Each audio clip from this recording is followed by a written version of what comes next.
and I really liked it. And my mom went to school in Europe, and of course I didn't want to do the same thing as my mom did, so I knew I didn't want to go to Europe. So then America just came because it did. And is there a reason you came specifically to DC and GW? I started at Clark University in Worcester, Massachusetts, because I really want to do psychology and poli-sci, and they had a really good psych department. And then I chose GW because they had the peace studies department, and I really want to study peace studies because one of my biggest things about helping is I want to do it through a very non-confrontational way. So that's the only reason why I came to GW at first, and now, of course, there's several reasons why I'm here. But that's what made me choose it. Okay, awesome. And so is coming to the United States all that you've expected? Do you feel like you've gained that perspective? It is all that I've expected in terms academically, definitely. I think that I've gained so much more than my friends from Brazil, not in terms of their professors are not as good. I'm absolutely certain that all the professors in Brazil are just as amazing, but the professors here and the students here, there's a diversity that I will not get at home. At home, it's mostly Brazilians. So here is just really good to get the view from everybody and get professors that normally have traveled. It's definitely all I wanted, but I definitely think that I expected to be more welcomed, and not by the students and by the school itself. I'm very welcomed, but I never thought I would be treated like a scary immigrant, and that's how I feel like I am treated, like by the government, by normally legally. That's how I feel like I'm treated. It's eventually I'm really treated either like I'm illegal or I will be illegal eventually. So I'm a potential threat all the time, when I expected to be treated like a very good asset. After all, I am paying for a school when most Americans can't even pay international students everyone. They're paying full time, and you're not treated as an asset. Wow. I'm sure like hearing that statement will disturb a lot of Americans who didn't see that coming. Can you give an example of a time that you were treated like that? Sure. Every time they go through customs, it's always a surprise. But basically, customs, I'm sure, well, I'm not sure, but like people are treated differently at customs based on their country, and that's totally fine because depending on the country you're from, there are different relations with America and different problems. And one of the biggest problems with Brazil and America is that there's a lot of women that come to America to earn money using their body or to bring drugs. So consequently, I come here and I'm a single woman. I don't have any job in Brazil. Like, there's no reason why I would come back. I'm young. So, and even though I have a visa saying that I study in a university, it could be fake. Like, they don't know. So I'm immediately profiled.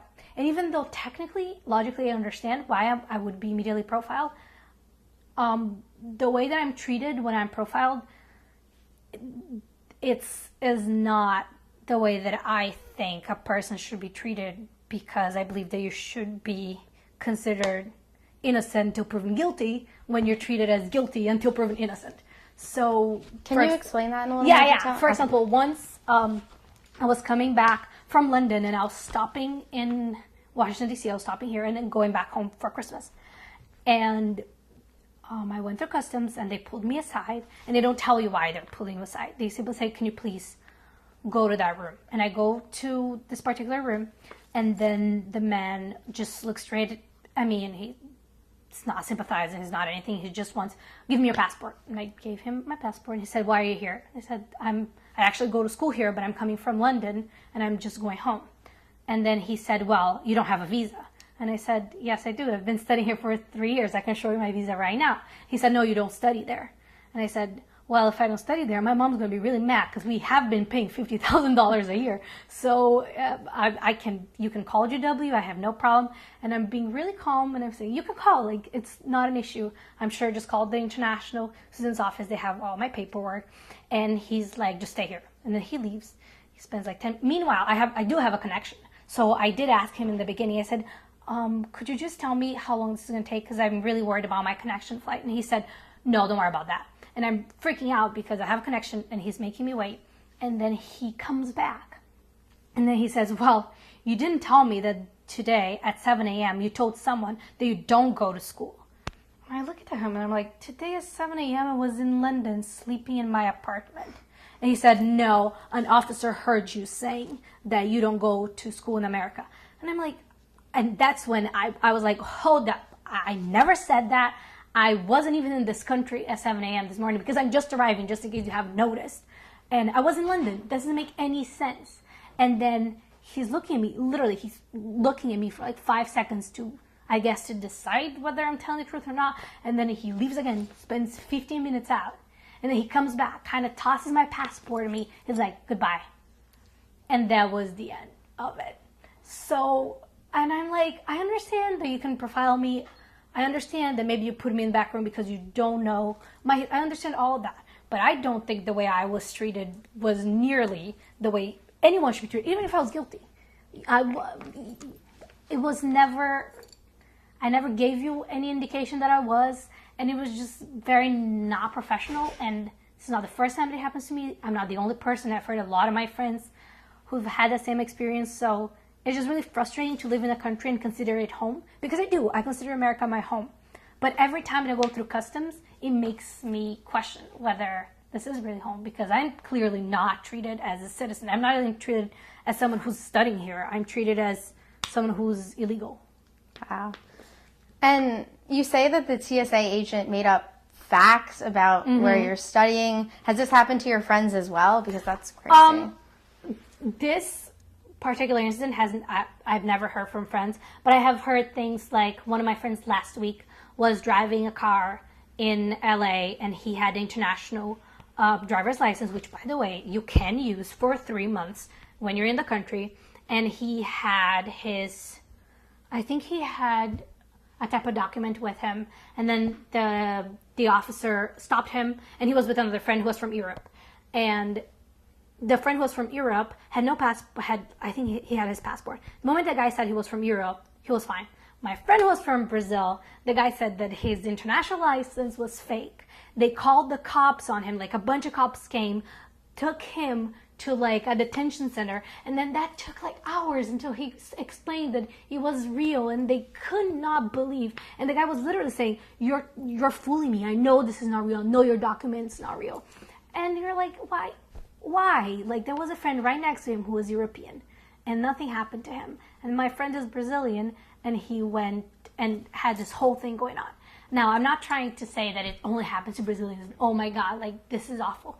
But I certainly feel that there's a difference, especially, and I have a huge difference is I am German as well. I have 2 passports. I have my Brazilian passport, I have my German passport. I choose to come to America with my Brazilian passport because I was born and raised in Brazil. That's who I am. My mother and my brother come into America with their German passports because they don't want to deal with the questions. When my mom and my brother come to America, no questions are asked. They show their German passport, they have a huge smile, they go. I come with my Brazilian passport, I have to explain myself for like 15 minutes. So clearly, you know, there's a different way we're treated. How do you have a German passport as well? Because my family's German as well. And in Germany, if you have another family member, a direct family member that is German, you're allowed to have the citizenship as well. So my mom's German, my grandpa's German, so I'm German. Was she born in Germany? No, she was born in Brazil, but she lived in Germany for a good bit of her life. So yeah, we're all Germans as well. Okay. And so do you think that other U.S. students, people, citizens will be surprised to know that you feel that you're treated guilty until proven innocent? Definitely, because I've told even my friends from GW, when I'm really frustrated, I call my friends. I'm like, I can't believe your country. I can't believe this just happened. And they're always really sympathetic. And they feel really bad, and they feel like this is not right. Like something should be done. So I don't think that they know, and I don't think people don't realize how differently we're treated, which is sad, but at the same time, it's comforting because I understand this is not a policy that everybody agrees with and everybody's happy about. It's just most of the time people don't know what's happening because it doesn't happen to them. Of course not. You're Americans. You show your passport, you go in, and that's totally fine. You only know what happens based on what you see. And it's not like CNN is talking about this all the time. So Do you think CNN should talk about this? I think so, yes. I think that it should definitely be at least a topic of conversation. Immigration is illegal immigration is, but what about the immigration that is not illegal and treated as if you are? I mean, there are people that come into the country are illegal and there should be consequences, but what about people that are getting here legally and are being treated as if they're doing something wrong? So I think that that is definitely overlooked. Okay, that's interesting. How does these experiences affect your take on the United States? I guess it's hard to say. I do love America, and I made probably most of the friends I'll have my entire life are now Americans, and I just love being here and love what the country gives me. But every time that I go through more legal aspects of, even now I'm graduating in a year and seeing how hard it is just to try to get a job. And it's not because the economy is bad. It's because I'm Brazilian and the economy is bad. That's why it's hard. It's because I'm an international student. It just makes me not feel wanted. And even though I understand that countries have policies and whether it should happen or not, you can have different views about it.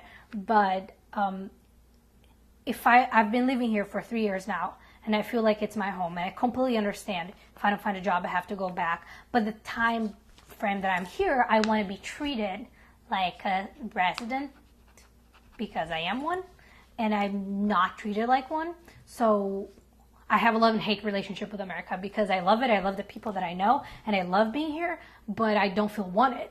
Right. So it's really hard to balance both feelings. When you say you don't feel wanted, you're talking strictly about the government, not... Oh, yeah, exactly. Not about people in general. They're so nice and they're so welcoming, and they love, like, international students.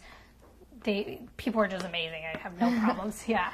So what are your plans for after college? You want to stay here, go back? I think when I came here, I definitely wanted to stay, but I have no wish to stay anymore. And strictly because I know I'll be more appreciated back home. I know that people want me there. I know it's not hard to go back. I know that I'll get a great job when I go home. And I know that they're happy to get my help. And I think that the more that I learn, the more educated I get, I understand that my country needs help. It's growing, it's beautiful, everybody loves Brazil and Carnival and samba, blah, blah, blah. But Brazil has real problems that someone that has been outside needs to go back and tackle. Most people that are part of the elite of Brazil go abroad and never come back because they can. And even though I can do that too, I'm German. I can go to Europe tomorrow and live there and live happily ever after.